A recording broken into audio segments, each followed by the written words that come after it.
pas changer le monde, mais faire en sorte que, contribuer en tout cas à ce que le monde aille dans une meilleure direction. Assumer ce qu'on est, ne pas avoir honte d'avoir eu telle origine, d'avoir eu tel milieu, d'avoir appris telle chose très tard, d'avoir compris telle chose avec un certain décalage. Dès lors qu'on n'aura plus peur de cacher ça, on sera déjà un petit peu plus respectable. Je trouve que ce pays-là, lorsqu'il se souvient qu'il est caribéen, ça devient un pays encore plus beau que ce qu'il est, parce que qu'est-ce qui est plus beau que la Caraïbe? La Caraïbe, c'est le centre du monde. J'ai compris que la trahison faisait partie de la vie aussi.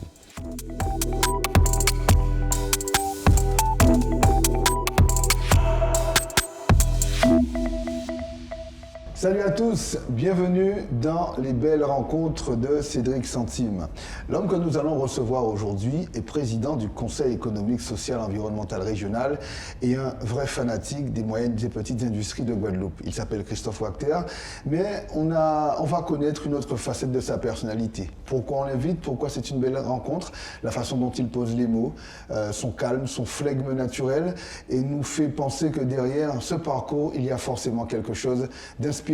Mais avant de faire mieux connaissance avec notre invité, je vous rappelle, faites partager les belles rencontres de Cédric Centime afin que nos parcours rayonnants de l'archipel, inspirants, puissent justement traverser le monde. Un petit like, Spotify, Apple Podcast, on est également sur YouTube, TikTok et Instagram. L'objectif, c'est vraiment que ce qu'il y a de plus beau en nous puisse jaillir, rejaillir et puis irradier toute la planète. Bonjour Christophe Wachter. Bonjour, alors j'ai essayé de faire une introduction de haut niveau. Bon, ça a été un peu balbutiant par moment, mais je suis pas mécontent quand même. Merci. Merci vraiment d'être parmi nous dans ces belles rencontres. Il y a un rituel, Christophe, dans ces belles rencontres. J'ai créé un jeu de cartes, vous le savez maintenant. Vous êtes nombreux à nous le demander. Les commandes arrivent. Équilibrium, parce que vous savez, voilà, c'est un peu le dada, j'ai envie de dire, de ces belles rencontres. Et dans ce podcast, l'invité prend une carte. Tu peux mettre les cartes. Tu choisis celle que tu veux. Tu la mets à côté de toi sans la regarder. Et à la fin, on regarde ce que tu as tiré comme carte. Voilà, alors Christophe Wachter, pour être honnête avec toi, je me suis toujours posé la question. J'ai eu le plaisir de t'interroger à plusieurs reprises. Et on a même une amie commune qu'on salue, Ivan. Salut Ivan. Il me dit, ah c'est bien, tu as interrogé Christophe, il est génial Christophe. Je me suis toujours posé la question. Qui se cache derrière ça? On voit les titres, hein, président du Césaire, directeur adjoint de l'association des MPI, je crois. Bref, un parcours assez particulier. Si tu devais dire qui est Christophe Wachter, tu dirais quoi? Wow, je dirais que je suis en Santibou Guadeloupe, je suis un Guadeloupéen qui aime son pays déjà et qui a la chance de travailler dans son pays. C'est pas le cas de tous nos compatriotes. On a beaucoup de compatriotes qui vivent frustrés ailleurs. Mon meilleur ami dans ce cas-là, en fait, c'est quelqu'un qui adore son pays, mais qui est obligé de travailler ailleurs et qui aimerait bien être dans son pays, être actif dans son pays. Ouais. Donc, à travers lui, je mesure la chance que j'ai. J'adore mon pays, je travaille dans mon pays. J'arrive à avoir une certaine reconnaissance dans ce que je propose pour mon pays. Et ça fait que je me sens, de ce point de vue-là, en tout cas, quelqu'un d'accompli, en tout cas, personnellement, parce que je me vois pas donner mon énergie ailleurs pour le moment à l'âge que j'ai. Et c'est une première chose. Ouais. Je suis aussi le produit d'une famille, d'une culture. Ma famille est très importante pour moi. Je pense qu'elle m'a façonné. Je pense que j'ai eu beaucoup de bons modèles dans ma famille. C'est important. Je le dis toujours par comparaison à d'autres jeunes. Je me considère encore comme un jeune. Oui, je confirme. D'autres jeunes qui n'ont pas eu la chance d'avoir des modèles tout près d'eux, des modèles qui les ont accompagnés de point de vue affectif, qui leur ont donné des moyens de réfléchir, qui les ont encouragés à s'accomplir. Moi, j'ai eu cette chance-là. Et le dernier point, je dirais que culturellement aussi, je suis bien content de... je disais ça quand j'étais plus jeune, je suis bien content de ne pas être né ailleurs, parce que j'aime ce que mon pays a donné dans ce qu'il donne comme, en termes de construction aux individus qui y sont, à travers ce qu'on a tiré de notre histoire, de nos rythmes. Tu as eu à partir? Tu es parti de la Guadeloupe? Ouais, j'ai vécu presque une dizaine d'années en France pour faire mes études essentiellement. Je suis parti jeune après le bac. Enfin, j'ai passé une année d'études ici avant de partir.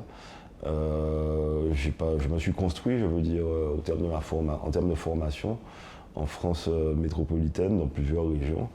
Et je suis revenu. Tu sens le besoin de revenir à quel moment? Au bout de 10 ans, tu dis ça suffit ou ça s'est manifesté comment? Alors chez moi, ça a été un peu brutal. Je suis revenu par rapport à des circonstances un petit peu douloureuses. Okay. Mais je ne programmais pas réellement de revenir. J'étais sur une trajectoire qui me plaisait. Ouais. J'étais en train de découvrir l'Europe, plein de choses. Je voyageais beaucoup en Europe. Et puis à un moment, j'avais fait un petit peu le tour de mon cursus. Okay.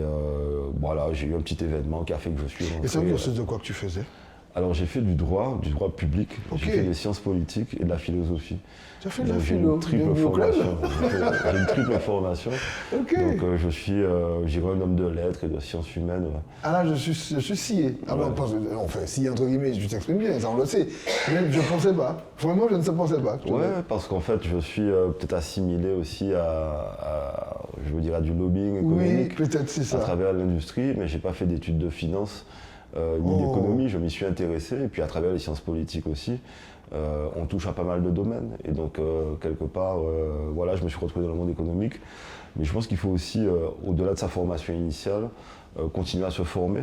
Lorsqu'on est amené à intervenir et on est amené à être pertinent aussi, décisif. Oui. Sur des questions qui tiennent à la rentabilité, qui tiennent aussi à des entreprises. Il ne faut pas hésiter à ouvrir un bouquin ou aller sur Internet ou approfondir un certain nombre de données ou d'idées reçues qu'on peut avoir sur un sujet. Donc moi, je n'hésite jamais à faire ça. J'ai une formation initiale, mais j'ai aussi une formation continue qui n'appartient qu'à moi et qui n'est dans aucun cycle académique. Oui, tu t'es fait aussi. Mais je continue à me former et puis à approfondir aussi les sujets. Et tu étais quel jeune en fait? Le jeune qui parle, c'était quoi? Un jeune curieux de la vie d'une manière générale? Tu étais naturellement tourné vers les lettres? Tu étais quel type de jeune? Alors j'ai un père qui était prof de lettres et qui a fait ses enfants grandir quasiment dans une bibliothèque. Notre maison familiale est remplie de livres en fait. Et donc quelque part, c'est valable pour mes frères comme pour moi. On a fréquenté beaucoup de livres. Alors ça va de la littérature super classique. Mon père était un fan de poésie, la Pléiade, 16e, 17e siècle en France. Moi-même, j'ai adoré ça. J'adore jusqu'à maintenant la poésie en ancien français. Je continue à lire, je peux en déclamer Ancien François, à l'envie. Et puis ça, c'est des choses que j'aime beaucoup. Et ce sont des ouvertures sur pas mal de choses. Déjà sur la littérature contemporaine, aussi même sur la philosophie. Dès lors qu'on a cette clé d'entrée qui est la littérature, enfin la poésie classique, on se retrouve à aimer beaucoup de choses. On aime aussi l'histoire de France, on aime l'histoire de l'Europe, on aime l'influence de l'Europe sur la Guadeloupe, on aime la résistance de la Guadeloupe par rapport à l'influence de l'Europe. Et ça fait qu'on rentre dans des raisonnements qui sont parfois plus historiques, plus sociopolitiques.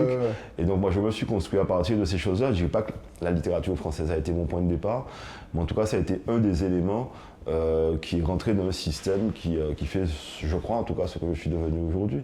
Et au-delà de tout ça, je disais que j'aimais beaucoup ma vie culturelle aussi, j'aimais beaucoup mon pays. J'ai grandi vraiment dans mon pays avec mes copains dans la rue à faire des bêtises. Je ne conseille à personne d'en faire, mais c'est important aussi, je pense, de se tester à l'épreuve de la vie quand on est un peu jeune, quand on n'est pas forcément un leader, mais qu'on se retrouve parfois à être un suiveur ou à être dans des phénomènes de groupe. On vit beaucoup d'expériences et tout ça, je pense que ça m'a aussi construit. Et Christophe Wachter, c'est incroyable, hein, parce que c'est ce que j'aime dans les belles rencontres, parce qu'effectivement, on se rend compte, mais oui, il y a une vie avant, il y a beaucoup de choses qui foisonnent, et là, tu nous dis, j'imagine 1/100, mais c'est pas grave, c'est important. Il rêve de quoi à ce moment-là? Parce que, sociopolitique, philo, on a l'impression que quelque part ça foisonne, mais il rêve de quoi? Il a un objectif particulier, il a un métier en tête, il a quoi à ce moment-là, le jeune Christophe Wachter? Alors je m'amuse souvent à dire que quand j'ai fini mes études, j'avais 2 objectifs. Le premier, je voulais sauver mon pays, parce que je considère que mon pays a quelques éléments qui font qu'il est un peu à la dérive. Non pas par prétention, hein, mais c'était au fond de moi, je pense que c'est quelque chose que je cultivais, amener quelque chose et puis être celui qui va être décisif dans une proposition, dans une direction. Puis après, un idéaliste, parce que je reste un idéaliste, hein, on ne peut pas être familier de la philosophie sans être un idéaliste. Aussi, pas changer le monde, mais faire en sorte que contribuer en tout cas à ce que le monde aille dans une meilleure direction. J'ai échoué sur les deux objectifs, mais ça, il faut aussi... mais bon, c'est pas... il faut aussi parfois admettre ces choses-là, mais ce sont des idées qui, de façon non... je ne les ai jamais exprimées, mais je pense qu'à un moment, dans ma vie, dans ma jeunesse, ce sont des choses que j'avais dans un petit coin de ma tête ou dans un petit coin de mon cœur, et qui m'ont motivé aussi à travailler et puis à prendre des directions, à faire des choix. Parce que, voilà, j'ai jamais voulu... En gros, je crois que j'ai jamais voulu être un cocagneur. Je crois que c'est quelque chose contre quoi moi j'ai envie de lutter. Je n'aime pas ça en fait. Je n'aime pas les cocagneurs. Je trouve qu'il y en a beaucoup. C'est quoi un cocagneur? Comment tu définis ça? Un cocagneur, c'est quelqu'un qui essaie de profiter de tout ce qui peut être à sa portée, qui lui est destiné ou qui ne lui est pas destiné, mais qui essaie d'en profiter. Et c'est quelqu'un aussi qui essaie de prétendre ce qu'il n'est pas. Je trouve qu'il y a beaucoup de personnes comme ça dans notre entourage, dans notre culture, dans notre mentalité, des personnes qui essaient de se faire passer pour ce qu'ils ne sont pas et pour ce qu'ils ne seront jamais. Et je crois que dès lors qu'on saura plutôt assumer ce qu'on est, assumer ce qu'on est, ne pas avoir honte d'avoir eu telle origine, d'avoir eu tel milieu, d'avoir appris telle chose très tard, d'avoir compris telle chose avec un certain décalage. Dès lors qu'on n'aura plus peur de cacher ça, on sera des gens un petit peu plus respectables. Mais je trouve que, et même à l'âge que j'ai aujourd'hui, j'ai un peu plus d'un quart de siècle, je trouve qu'il y a encore des gens qui cachent ce qu'ils sont réellement. Et ça, voilà, ça crée une société qui parfois est une société de faux semblants, où on essaie de se faire passer pour ce qu'on n'est pas, où on essaie de promettre ce qu'on n'est pas capable de donner, où on essaie de... Voilà, ça me dérange beaucoup. Et c'est ce que j'appelle le cocagneur. Mais dans une société, je ne peux pas faire de philo, parce que si je commence à rentrer là-dedans, on ira loin. Mais ça me fait pas peur, ça me fait pas mais peur. Justement, mais moi, j'ai pas envie de plaindre de vous. Voilà. Alors, justement, dans une société qui, pas forcément ici, qui favorise le paraître, une société qui nous fait croire, qui nous fait prendre des vessies pour des lanternes. On est d'accord que tout ce qui brille n'est pas de l'or. C'est-à-dire qu'on va nous présenter des choses. J'aime bien la phrase d'Alain Souchon qui disait « On nous fait croire que le bonheur, c'est d'avoir ». Dans une société de faux semblants, comment, est-ce que c'est pas quelque part, j'entends que tu n'aimes pas les gens qui ne sont pas vrais, mais est-ce qu'ils ne subissent pas quelque part aussi, dès le départ, cette société ? Alors il y a toujours une part de passivité dans les fautes qu'on peut commettre ou dans les erreurs qu'on peut commettre, mais je crois qu'il faut se concentrer sur voilà, ce qu'on peut générer chez nous comme étant une capacité de discernement et une possibilité de faire de bons choix. Moi je crois que souvent on dit que c'est tout ce qui nous arrive en Guadeloupe, c'est de la faute des autres, comme si on a des externalités négatives qui font que nous, on n'est rien, en fait. On est des marionnettes qui subissent des externalités négatives. Je pense qu'aussi, on peut être acteur d'un certain nombre de choses, individuellement, et on peut l'être aussi collectivement. Et je crois que notre pays, la Guadeloupe, aujourd'hui, est à ce moment de vérité. En fait, ce carrefour, qu'est-ce qu'on est capable de faire collectivement? Est-ce qu'on est capable d'exprimer une volonté politique collectivement? Est-ce qu'on est capable de construire un projet de société collectivement? Et se dire que voilà, on va créer des espaces de débat, etc. Mais ça va être un projet de société que la Guadeloupe va exprimer. Et même sur les débats qui ont cours en ce moment, sur l'évolution institutionnelle, c'est le défi qui nous est posé. On dit à la Guadeloupe, qu'est-ce que vous voulez en fait? Est-ce que vous voulez dire que vous voulez telle direction pour votre pays, avec tel schéma organisationnel, avec tel schéma institutionnel? Est-ce que vous êtes capable de l'exprimer, de l'expliquer, d'en débattre avec des gens qui vont vous porter une contradiction? Est-ce que vous êtes capable d'aller jusqu'au bout de cette idée-là? Ça fait à peu près 25 ans que le gouvernement français nous a fait cette proposition-là. Qu'est-ce que vous êtes capable de dire que vous voulez pour votre pays? Et ça fait 25 ans qu'on est en train de un petit peu se planter dans ça, parce que on trouve des opportunistes, des détracteurs, on trouve aussi, il y a un nouveau truc qui arrive aujourd'hui, on trouve des espèces d'influenceurs, c'est un petit peu péjoratif de le dire comme ça, mais ce débat-là est un petit peu aujourd'hui perturbé par des influenceurs, des gens qui n'ont pas réfléchi au sujet, qui n'ont aucune connaissance fondamentale sur ces questions-là, mais qui s'expriment, qui mettent leurs photos, qui mettent des opinions, qui mettent de l'intelligence artificielle pour développer des idées. Et ça perturbe l'opinion publique. Aujourd'hui, si vous interrogez les Guadeloupéens, vous voulez ou vous ne voulez pas faire ce pas-là? On sait que, voilà, on pourra faire des sondages, mais on est sûr qu'on n'a pas une sorte de majorité claire qui est capable de dire on veut ça. Il y a d'autres territoires qui dépendent de la France, qui aujourd'hui sont capables d'exprimer ce truc-là. En disant, nous, dans notre province, nous, dans notre petite île insulaire, la Corse ou n'importe quoi, nous, en Nouvelle-Calédonie, on sait que globalement, on veut aller dans telle direction. Ouais. La Guadeloupe n'en est pas encore là. La Guadeloupe est encore en train de... On se cherche.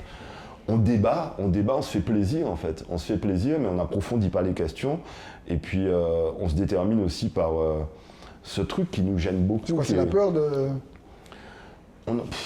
La culture de la responsabilité, c'est quelque chose qu'on est en train d'apprendre, en fait. Qu'on est en train d'apprendre et je pense que, j'espère en tout cas que les générations, peut-être pas la nôtre, mais celle qui va nous succéder, voudra exercer des responsabilités, sera capable de se faire respecter sur sa revendication à exercer des responsabilités. Ouais. Alors l'échelle des responsabilités, elle est vaste. Hein. Ça peut aller à un petit peu plus de compétences locales ou ça peut aller à quelque chose de beaucoup plus radical, de beaucoup plus lointain. Mais en tout cas, je pense qu'il faut à un moment qu'une société humaine soit capable d'exprimer ça. Savoir déjà ce qu'elle fait. Ouais, et c'est même pas moi qui le dis en fait. C'est même pas moi qui le dis. Je pense que y a un principe fondamental qui est au niveau des Nations Unies, qui est une sorte de droit à l'autodétermination. Alors ça ne veut pas dire qu'il faut aller directement dans cette direction, mais au moins savoir où on veut aller. L'indépendance, mais être capable d'exprimer une volonté locale de domicilier une certaine forme de pouvoir. Je pense que c'est pas quelque chose qui doit être choquant aujourd'hui. Alors, c'est vraiment un sujet qui te passionne, j'avais pas du tout prévu, d'ailleurs j'avais rien prévu, voilà, parce que les belles rencontres vivent par elles-mêmes. Pourquoi Christophe Wachter n'est pas rentré, j'ai envie de dire, on fait tous de la politique, quand on a fait un peu de philo, bon, c'est tout ce qu'on a, on fait tous de la politique. Mais pourquoi tu ne fais pas de la politique on ne te voit pas sur une liste, par exemple. Pourquoi Christophe Wachter, par exemple, mais oui, quelque part, pourquoi tu n'as pas sauté ce pas-là? Parce que le Césaire est consultatif, parce que quelque part, on en parle, mais tu n'es pas réellement dans la... Ça ne t'intéresse pas, ou c'est ta façon à toi de porter ta pierre à l'édifice sans rentrer dans les joutes peut-être politiques qui peuvent viser parfois le pouvoir? L'engagement politique, c'est une recherche d'influence, à mon avis. On peut rechercher, avoir de l'influence dans son corps social, et l'engagement politique est une des voies où on peut trouver un moyen d'avoir une certaine influence. Moi, à travers d'autres chemins que j'ai eu à emprunter dans ma vie, je pense que j'ai de l'influence sur certains sujets, sur certains domaines, sur certaines idées, y compris dans mes fonctions aujourd'hui de président du Conseil économique et social. Dans ma sphère égotique, je peux dire que j'ai une certaine influence sur certaines choses, parce que j'arrive à animer des débats, j'arrive à faire émerger des idées, j'arrive à conduire des synthèses, et j'arrive à exprimer un certain nombre de choses. Et je dirais que cette influence-là, aujourd'hui, elle me convient. Et je crois que l'engagement politique en son nom propre ou sur une liste n'est pas forcément la voie royale lorsqu'on sait où on veut aller. Parfois, on a juste simplement envie d'exister et l'engagement politique est un des seuls moyens d'exister. Mais parfois, d'autres personnes ont d'autres moyens d'exister, d'avoir de l'influence et de se faire plaisir. J'entends ce que tu dis, mais aussi on entend une frange de la population, lorsqu'il y a, quel que soit le scrutin qui peut arriver, dire que oui, mais le niveau des débats, parfois, certains candidats qui se présentent ne sont pas formés pour telle chose, ne savent pas c'est quoi un maire, ne savent pas c'est quoi la compétence, je dis, de député par exemple. Est-ce que le fait que des gens comme toi, c'est pas une invitation à te présenter, c'est pas du tout ça. Mais est-ce que le fait que des gens comme toi trouvent cette influence ailleurs et justement, j'ai envie de dire, délaissent, ne fait pas quelque part que le débat, ceux qui pourraient élever le débat, n'y vont quelque part plus? Je parlais d'influence. J'ai eu l'occasion d'être collaborateur de personnalités politiques de premier plan qui assumaient de faire ça en leur nom propre. Et moi, j'étais derrière, caché dans l'ombre. Ouais. Et j'arrivais à exprimer ces choses-là. Pour le moment, ouais, j'aime bien la discrétion, même si, regarde, je suis en train de faire un podcast avec toi et que je suis en train de me livrer et dire tout ce que je suis, tout ce que j'ai fait dans ma vie. Mais ouais, je pense qu'avec une certaine discrétion, on peut faire pas mal de choses et on s'expose à moins de choses, en fait. On s'expose à moins d'adversité. Parfois, lorsque on arrive à briller, on fait de l'ombre à quelqu'un qui aimerait briller aussi, et on se retrouve à perdre toute son énergie, à se battre avec une personne qui ne mérite pas de brider notre trajectoire. Donc quelque part, je sais qu'en agissant comme j'agis aujourd'hui, je ne fais de l'ombre à quiconque, je ne suis l'adversaire de quiconque, et j'ai surtout pas la frustration d'aller à des élections et à me faire battre par quelqu'un que je considérerais comme quelqu'un qui n'est pas capable d'arriver à ma cheville. Donc, parce que ça va être extrêmement frustrant. Ça doit être compliqué, aussi. ça. Ça doit être frustrant pour un individu qui est sûr de lui, qui sait qu'il a étudié pas mal de trucs, et puis qui voit qu'en face de lui, il y a un type qui est populiste, qui sait mouna manger, boire et manger, et puis qui le bat à des élections, et puis qui exerce les fonctions qu'il aurait dû exercer. Je ne serais pas sûr que je pourrais encaisser cette frustration-là non plus. Donc, je choisis mon chemin, je choisis ma voie, et puis pour le moment, je continue comme ça, quoi. Alors, on m'a dit, quand j'étais jeune étudiant en philo aussi, alors j'y ai pas cru du tout. Alors je me suis dit, moi, c'est le plus gros mensonge qu'on me fait, mais je pense que quelque part, c'était pas un mensonge. La philo, mais donne-toi à condition d'en sortir. Ouais. Comment se fait la passerelle entre l'étudiant philosophe et cet amour j'ai envie de dire, de la sphère économique? C'est un tout, en fait. C'est un tout, en fait. La réflexion philosophique permet d'affûter quand même un regard sur son milieu, sur la société dans laquelle on évolue. La réflexion philosophique est quelque chose qui alimente aussi le débat politique. Lorsque vous avez une profondeur philosophique et que vous arrivez en face d'une question qui est une question comme celle, on ne va pas rentrer de la philo, mais une question comme celle de la responsabilité, par exemple. Ah, ça c'est sujet. La responsabilité. Donc c'est à la fois un sujet philosophique, c'est un sujet de science politique, c'est un sujet qui trouve son prolongement également dans le droit public. Oui. La responsabilité sur un territoire, la domiciliation d'un pouvoir, la prise de décision politique. En fait, c'est un enchaînement de choses. Moi, la réflexion philosophique a été pour moi, je pense, une sorte de complément à ce que j'appellerais ma culture, sans vouloir paraître trop pompeux, mais mon regard sur ma société, mon regard sur mon époque, mon regard sur la chose politique aussi, la chose publique. Oui, je pense que la réflexion philosophique a alimenté ça. Donc je dirais pas que j'ai pas été qu'étudiant en philosophie, je dirais que ça a été ma troisième formation. Ma formation de base, vraiment, c'est le droit public et les sciences politiques. La philo est un complément, juste un moyen de me faire plaisir parce que voilà, c'est une nourriture dont j'avais besoin et dont j'ai encore besoin. Mais je dirais que ça a été un complément assez positif dans ma démarche de construction et dans ma formation. Et qu'est-ce que tu aimes le plus en Guadeloupe? Tu dis effectivement, je l'entends, on doit être capable de savoir ce qu'on veut pour notre pays, ce qui me semble, oui, on doit être capable de ce qu'on veut, pas forcément de ce qu'on ne veut pas, mais ce qu'on veut, c'est déjà bien aussi.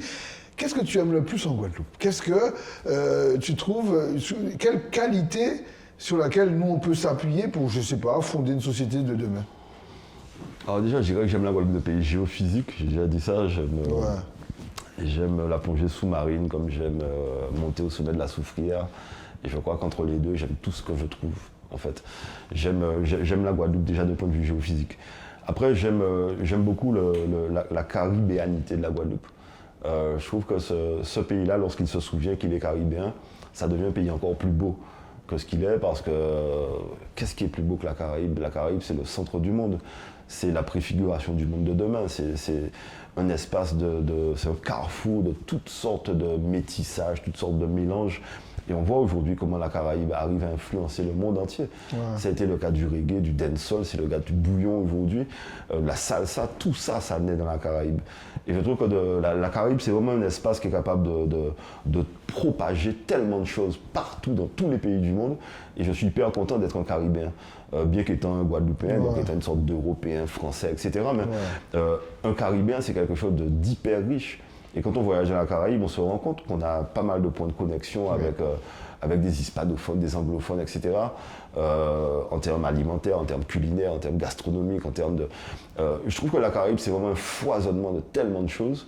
Donc pour vraiment répondre à ta question, qu'est-ce que j'aime en Guadeloupe?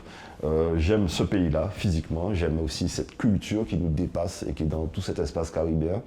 Et puis j'aime aussi notre capacité à nous exporter. Les Caribéens arrivent à percer partout dans le monde. C'est pas le cas de tout le monde. Moi, j'ai vécu dans plusieurs provinces françaises. Je sais qu'il y a plein de gens dans les provinces françaises qui ne sont pas capables de s'exporter ailleurs parce qu'ils sont trop enfermés sur une sorte de culture un peu provinciale et tout ça. Nous, on est comme une sorte de province française, mais à l'autre bout du monde vis-à-vis de l'Europe. Mais on est capable de percer partout ailleurs, de s'adapter partout ailleurs. Et ça, c'est ce que j'aime dans le fait d'être guadeloupéen, en tout cas. Et est-ce que cette force-là, il t'a fallu... Est-ce que partir, ça permet de se rendre compte? Oui, partir, c'est quelque chose de très enrichissant. Alors, je ne dis pas qu'on ne s'enrichit pas si on part pas. Mais partir, c'est quelque chose de très enrichissant. Se confronter à une autre compétition que la petite compétition locale, s'extirper de ce système qui est un système, parfois en Guadeloupe, je veux dire à 18 ans, hein, au bout d'un moment, on a fait le tour du pays, on a déjà tout vu, on a envie de s'ouvrir un peu, d'avoir de plus grands espaces. Et partir pour se confronter à d'autres compétitions, c'est hyper formateur. Aller affronter ce qu'on nous présente en Guadeloupe comme étant, vous êtes une sorte de région d'outre-mer ultra périphérique, etc. Et puis aller sur un autre marché, aller dans la métropole et se rendre compte qu'on n'est pas citoyen de seconde zone, qu'on est parfois on peut être même meilleur que des gens qui nous expliquaient que vous êtes ultra marin, ultra périphérique et tout. C'est quelque chose qui permet de construire une confiance en soi. Et j'encourage tous ceux qui ont la possibilité ou qui ont envie de le faire, aller se confronter à un autre marché. Je ne parle pas forcément de la France, je parle de n'importe quel autre marché. Je ne dis pas qu'il faut rester 10 ans, 20 ans, 40 ans ailleurs non plus, mais aller se frotter à d'autres défis et à d'autres compétitions. Je pense que c'est quelque chose qu'on doit faire à un moment de sa vie. Quand Christophe Wachter n'est pas plongé dans les moyennes et petites industries, quand il n'est pas en réflexion, il fait quoi? Il jardine. Oh. Il jardine beaucoup. Il a la main verte? Pas la main verte, mais il fait beaucoup d'entretien d'espaces verts. Ok. Et c'est vraiment quelque chose que j'adore parce que pareil, c'est des moments c'est des moments de transpiration, puis ça peut être aussi des moments de méditation. Je pense que dans un jardin, les pieds dans la nature, tout le monde ne le sait pas, mais en tout cas c'est un moyen quand même de canaliser et de se retrouver avec de très très bonnes énergies. Et puis de regarder aussi ce qu'on est capable d'accomplir, de voir l'effort qu'on est capable de fournir.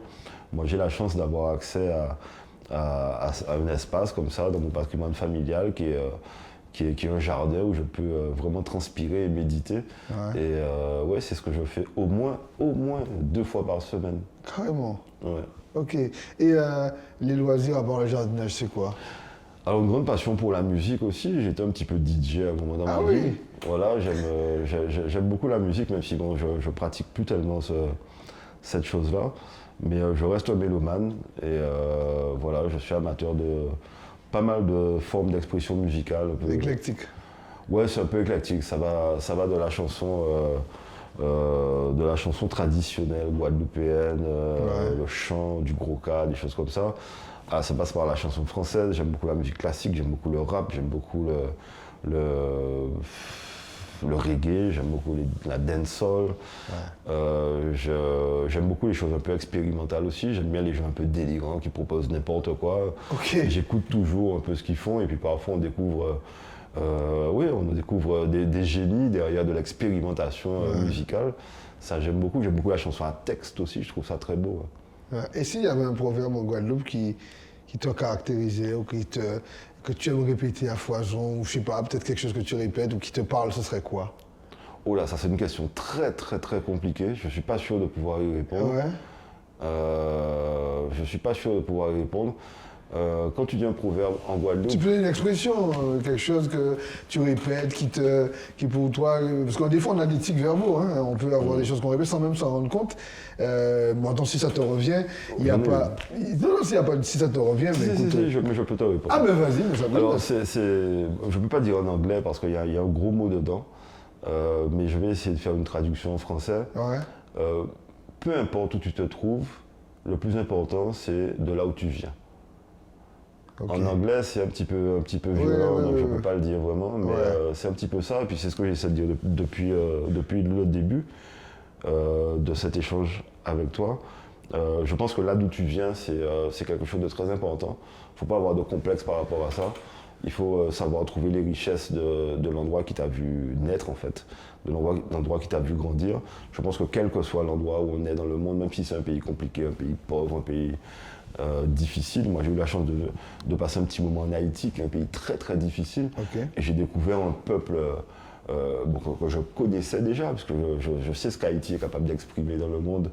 Je vois la force de sa diaspora, je vois la puissance de sa musique, de ses expressions artistiques. Mais en allant en Haïti, j'ai vu à quel point ce pays-là était difficile, mais à quel point quelqu'un qui naît dans ce pays-là et une sorte de soldat, de guerrier capable d'aller conquérir n'importe quel territoire. Ouais. Et c'est un pays super difficile.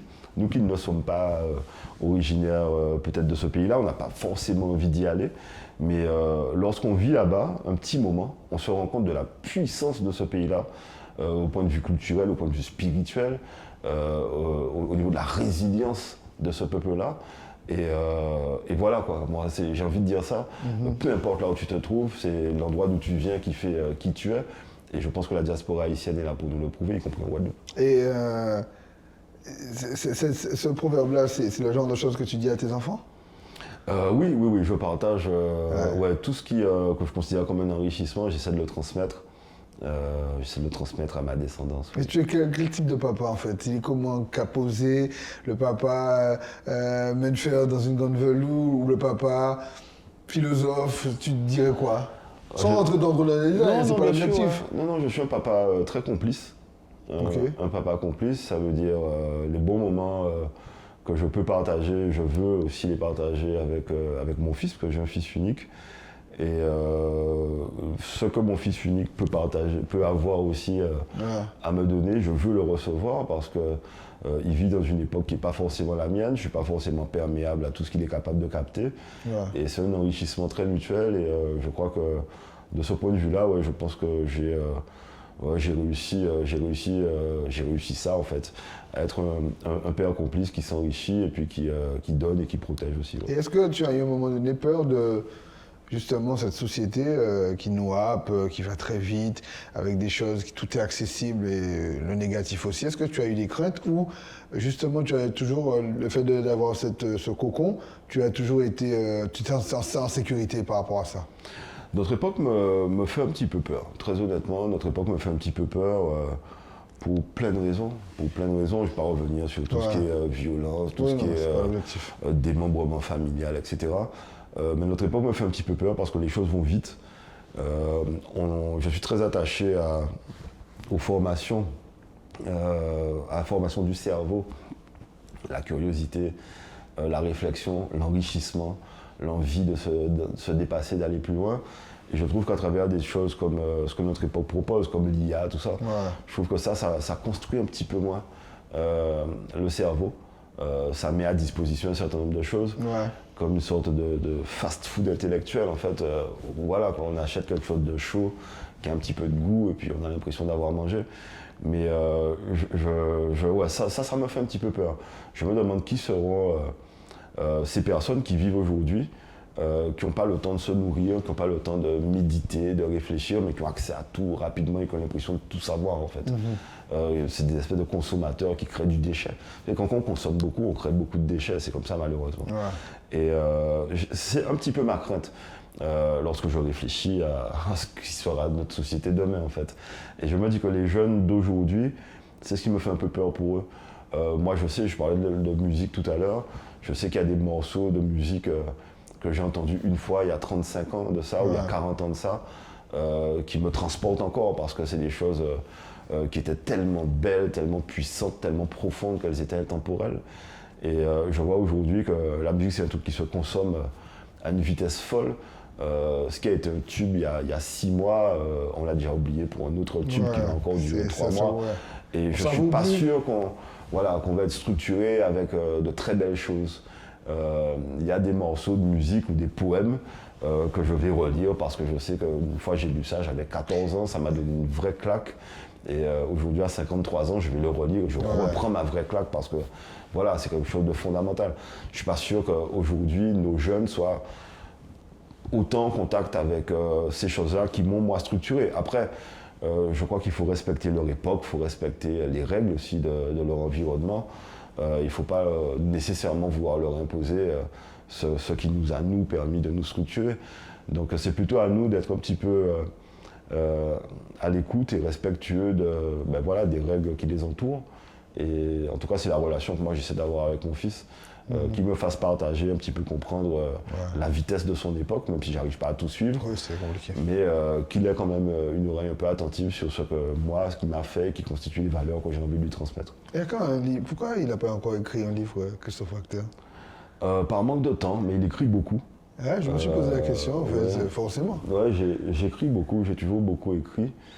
Ça me prend comme ça depuis toujours. C'est quoi, comme papa des poèmes Ah, ça peut être tout.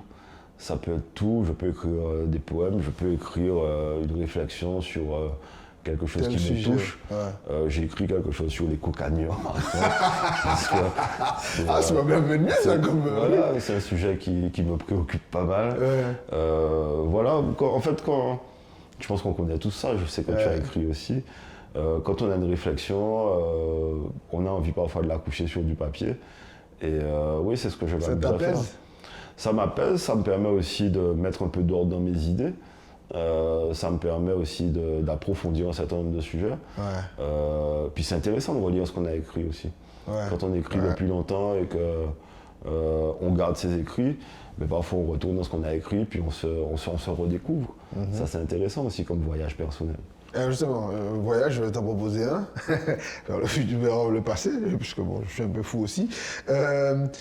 Tu as l'occasion de revenir, de rencontrer le jeune Christophe Wachter, qui est philosophe, qui fait voilà, son triptyque de son formation. Tu lui dis quoi? Waouh. Ah oui, bah oui. Apprends à respecter les choses, apprends à respecter les gens, apprends à respecter ce que la vie t'a donné, apprends aussi à comprendre ce que la vie t'a enlevé, mais surtout apprends le respect. Je trouve que le respect c'est un peu ce qui nous manque. Il y a un livre que j'aime beaucoup qui s'appelle La société du mépris. On est dans une société où mépriser les choses, mépriser les gens, mépriser les cadeaux de la vie, c'est quelque chose qu'on fait un peu facilement aujourd'hui. Respecter ce que la vie nous a donné, respecter l'amour que des parents, des amis nous donnent, respecter l'affection que des voisins nous donnent. Moi j'ai grandi passé une partie de ma vie dans un quartier où les voisins étaient quelque chose de très important en fait. Et jusqu'à maintenant, je sais que ce voisinage que j'ai découvert à un moment dans ma vie a été d'un enrichissement incroyable, a été aussi un élément de protection incroyable. Parfois, lorsqu'on est adolescent, on a des moments de doute, on a des réponses qu'on ne trouve pas nécessairement dans son foyer. Et qu'on trouve juste chez le voisin d'à côté, parce qu'on partage avec ses enfants, on se retrouve à parler avec ses parents ou des choses comme ça. Et le voisinage, c'est hyper important. Et je crois que c'est comme ça qu'on fait société. Lorsque voilà, on commence par son voisin d'à côté et on le respecte, on respecte aussi l'entourage de son voisin, on respecte son quartier, on respecte sa commune. Ça ne suppose pas une maturité que peut-être un jeune n'a pas tout de suite? Sachant que tu avais les codes à l'époque dont tu nous parles, on avait quand même, c'était ancré. On était dans cette société où le voisin pouvait dire à tes parents, envoie tel côté, envoyer machin. C'est plus le cas maintenant. Est-ce que ça ne supposait pas une forme de maturité quelque part que peut-être les années t'ont donné? Il y a peut-être un peu de ça, il y a aussi, je parle de mes voisins, mais je peux parler aussi de l'éducation que j'ai reçue, qui est primordiale. Moi, je crois que mes parents m'ont d'abord appris à respecter les gens, à respecter les autres. Ça commence avec toutes plein de petites choses. Tu ne te mets pas à crier parce qu'il y a des adultes qui parlent. Tu dis bonjour parce qu'il y a quelqu'un qui est là et tu sais que c'est quelqu'un que je connais, donc tu viens respectueusement dire bonjour. Et ça, c'est des petites choses. Ensuite, c'est comme un collier de perles, en fait. On commence par une première perle, c'est parce qu'il y a une première que la deuxième a sa place de deuxième. Et les choses s'enchaînent comme ça. Donc je pense que oui, effectivement, que l'éducation est très, très, très, très importante, l'éducation de base qu'on a à l'intérieur de son foyer, ou avec sa maman, avec son papa, ou avec la personne qui fait office d'eux, ou avec son grand frère ou sa grande sœur. Et puis après, les choses se déploient en fait comme par capillarité. Mais je crois que c'est important ça, le respect. Le respect, et même dans ma vie professionnelle aujourd'hui, ou dans les fonctions que j'occupe aujourd'hui, ce que je déplore le plus, jusqu'à maintenant, même dans ma vie de tous les jours, même en tant qu'automobiliste, c'est sûr, là. C'est le manque de respect. C'est le manque de respect. Et je trouve que parfois on ne se respecte pas, en fait. On ne se respecte pas trop facilement. Et ça reste souvent impuni. Ça reste impuni, ne pas se respecter pour rien. Ça, je trouve ça grave, en fait. ça arrive trop facilement, je trouve, dans tous les rapports sociaux. C'est très intéressant ce que tu dis par rapport à cette notion de respect. Dans ta sphère professionnelle, quand tu dis que tu vois ça, ça peut se manifester, un exemple lambda, ça peut se manifester comment? C'est quoi? C'est l'insulte? Je sais pas, comment ça peut se manifester N'importe quelle façon. Je veux dire, quelqu'un qui vous dit pas merci alors que vous faites quelque chose pour lui, c'est quelqu'un qui vous manque de respect. Ah ouais, donc ça commence Voilà. oui, d'accord. Okay. Quelqu'un qui vous force la main alors que vous lui avez déjà dit que vous n'êtes pas d'accord avec quelque chose, mais qui va trouver une voie de contournement et vous montrer qu'il vous contourne et qu'il ne respecte pas votre fonction ou l'autorité que vous voulez exercer, c'est un manque de respect. Mais bon, ça c'est le jeu aussi de la vie. Alors, je ne suis pas en train de faire une prêche, évidemment. Oui, non, je sûr. Mais je pense que ce serait pas mal. Mais là, allez, retournons sur le terrain de la philosophie. Ouais. Ce serait pas mal si on se respectait un peu plus quand même. Est-ce que c'est pas, on n'est pas un peu de l'ordre de l'utopie là en ce moment? Certainement, mais il y a des utopies nécessaires quand même. Si on accepte toutes les choses comme étant des choses fatales contre lesquelles on ne peut rien. Oui, excellent. Et qu'est-ce que tu referais différemment? Moi j'aime beaucoup poser cette question-là. J'aime beaucoup la poser parce qu'il y a la réponse évidente qui veut dire « Ah non, moi c'est ce qui m'a construit et tout ». Et puis il y a d'autres types de réponses parce qu'il y a des expériences qui jalonnent notre parcours, qui peuvent être fondamentales ou fondales, je ne sais pas ce qu'on dit d'ailleurs. Qu'est-ce que tu referais différemment? Est-ce que tu prends tout le package parce que quelque part la petite perle qui s'ajoute à l'autre fait qu'aujourd'hui on a Christophe Wachter là? Ou est-ce que quelque part tu referais tu ferais certaines choses différemment? Alors, je ne sais pas me faire passer pour un saint dans le cadre de cette émission. Non, je pense qu'il y a parfois des choses qu'il faut qu'on dépose. Il y a parfois des fardeaux. Ça peut être des fardeaux humains, ça peut être... Il y a des fardeaux que parfois on transporte avec soi par solidarité, par peur, etc. Et qu'on garde sur soi, qu'on prend sur son dos. Je crois qu'en vieillissant, on apprend à déposer un certain nombre de choses.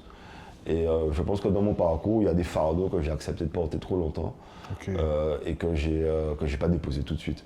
Okay. Et ça c'est la maturité qui t'a permis de les déposer. Oui, c'est ça. Oui. C'est le temps. Oui, parfois ça m'a un petit peu ralenti de garder certains fardeaux sur mon dos, quoi. Excellent. Sur mon dos. J'ai gardé des choses pour, je sais pas, par amitié, par affection, par peur.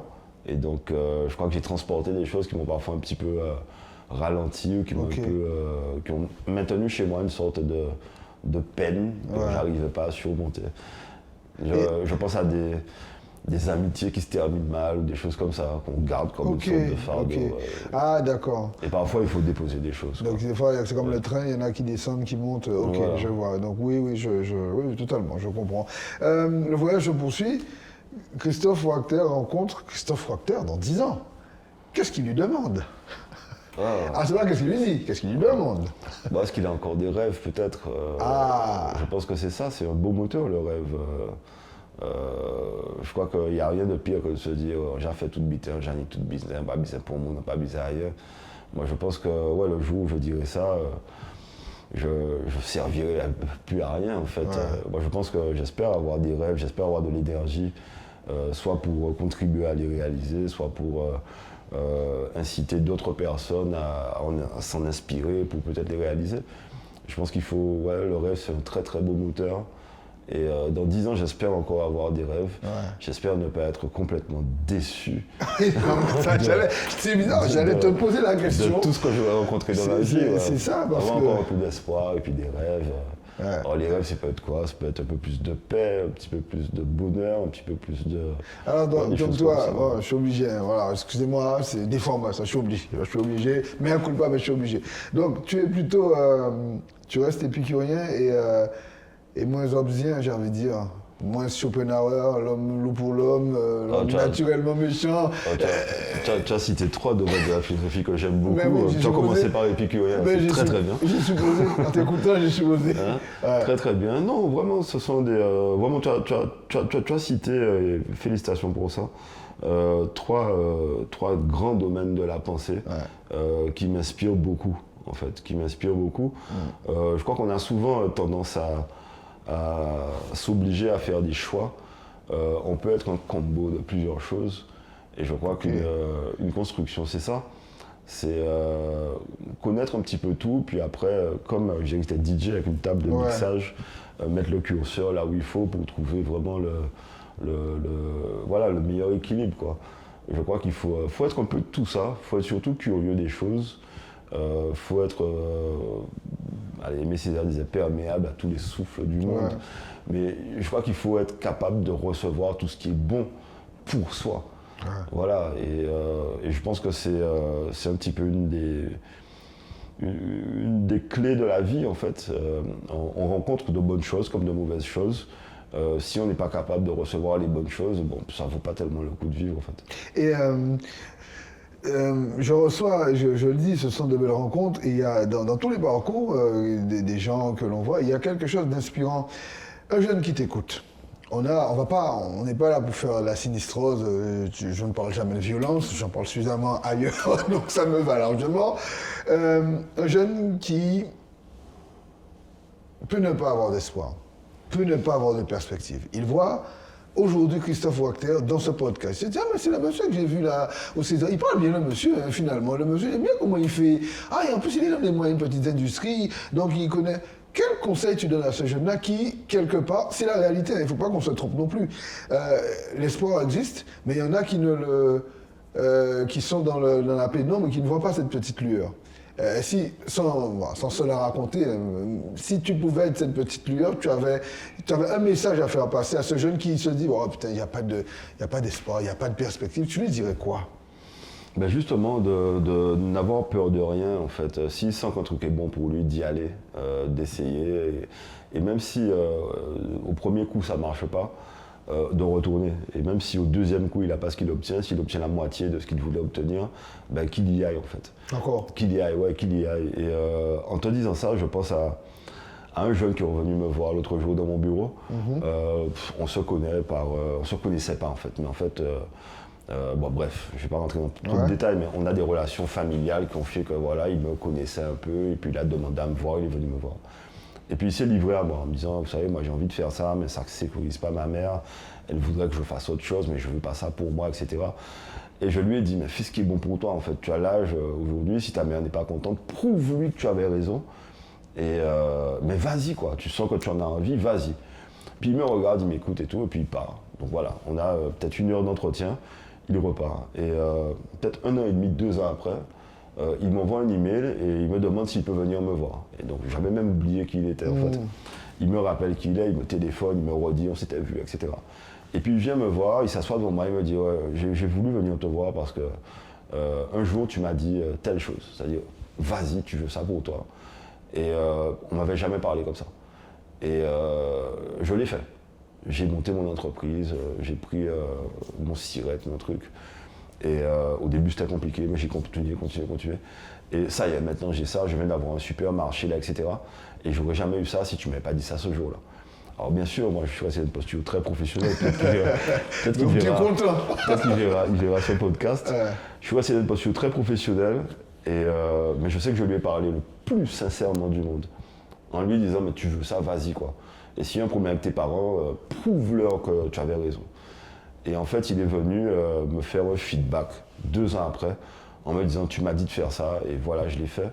Et j'ai adoré ce moment, j'ai adoré cet échange, mais j'ai été sincère avec lui en fait. Je lui ai pas dit, obéis à tes parents. Alors c'est pas, je suis pas en train de faire une sorte de truc de désobéissance. Mais non, je lui ai dit, vas-y, parce que tu veux ça, et je sais que la vie, en fait, c'est ça. On veut quelque chose, ben, on s'arrange pour l'avoir.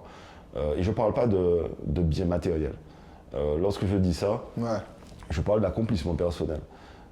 Tu as envie d'être cette personne-là, tu as envie de te prouver que tu es capable d'obtenir ça, vas-y, tente.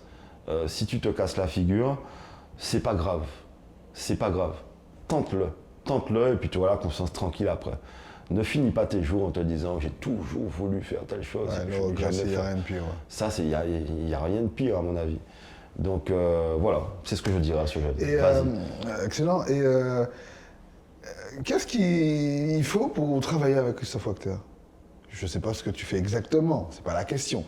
Qu'est-ce qu'il faut je sais pas, pour travailler avec Christophe Wachter, est-ce qu'il faut une qualité particulière? Tu parlais de respect, d'honnêteté, je sais pas. Ça peut être ça aussi. Il y en a qui, j'ai reçu des entrepreneurs qui me disaient non, j'ai des grands diplômés, mais j'ai besoin du contact humain, j'ai besoin de cette chose. Qu'est-ce que tu peux m'apporter humainement? Qu'est-ce qu'il faut pour travailler avec Christophe Wachter? Pour, je sais pas, collaborateur, je ne sais rien, ou cheminer un peu avec lui. C'est quoi, si il y a quelque chose que tu retrouves dans les gens qui travaillent avec toi, c'est quoi? Il faut me supporter déjà. Ça c'est honnête.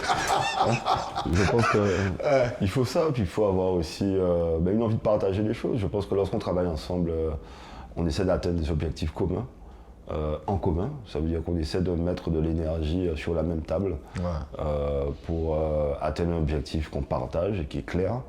Et je crois que c'est ça, c'est cette capacité à partager. Je ne dis pas forcément que je suis un leader, même lorsque je me retrouve dans cette relation avec, je crois, ce qu'on pourrait appeler des collaborateurs, je pense que je ne me positionne pas forcément comme un leader. Je rentre dans vraiment une sorte de logique de travail et on atteint un objectif ensemble. Et après, il faut toujours qu'on se satisfasse de l'avoir atteint ensemble, en fait. J'essaie au maximum d'être ça. Après, parfois, c'est vrai, bon, il faut être honnête, je peux être un peu caractériel. Mais j'essaie de gérer ça tout seul et ne pas trop l'imposer aux autres. Tu comptes pas tes heures? J'ai appris à travailler avec des gens très exigeants. Très exigeants. Surtout au tout début de ma carrière.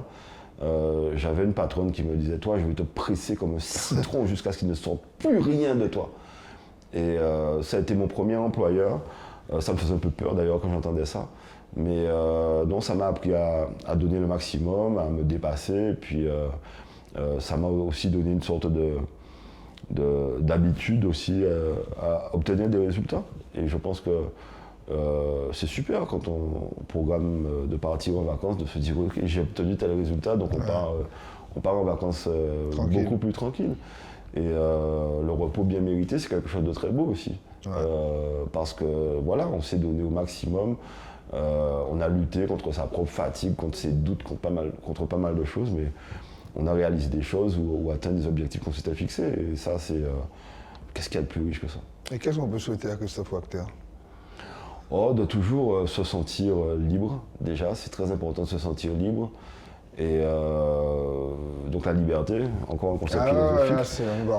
Et puis un autre beau concept, j'aime bien dire ça, finir en étant en paix avec soi-même et avec les autres.